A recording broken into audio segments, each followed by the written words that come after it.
One Bay Area company is working to help stop suicides in the construction industry. Construction actually has one of the highest suicide rates of any field.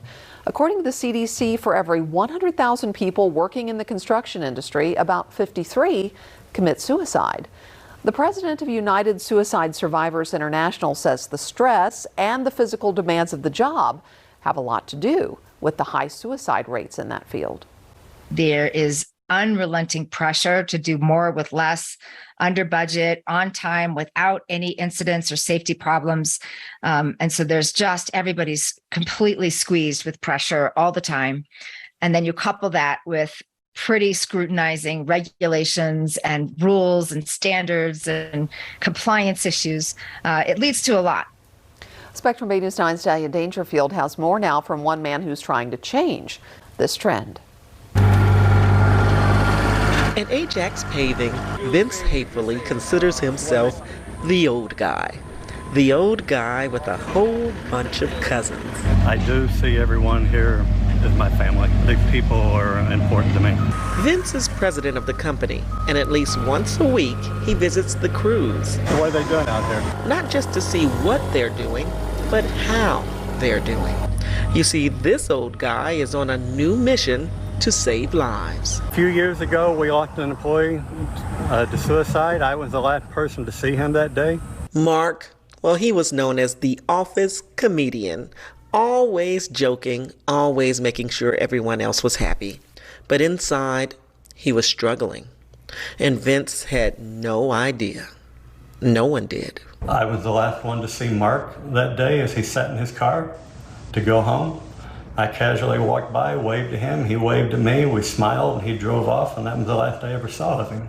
According to the Centers for Disease Control and Prevention, the construction business has the greatest suicide rate of any industry, over 4 times higher than the national average, 5 times higher than all construction deaths combined. We'll lose 2 to 3 workers today from some type of work-related fatality.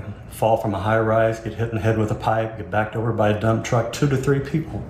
Today in those same industries, we'll lose 10 to 15 people through suicide. Before Mark's death and before hearing those numbers, Vince had a hard time believing there was a problem. He even laughed when someone in the company approached him about it. I said, "Do you even know of anyone this has ever happened to?" Now this journal Vince keeps with him has become his proof. Vince is getting a PhD at USF and writing extensively about suicide rates in the construction industry. Let the journey begin. Vince, December 15, 2021. Inside the journal are stories from those who have been impacted by suicide.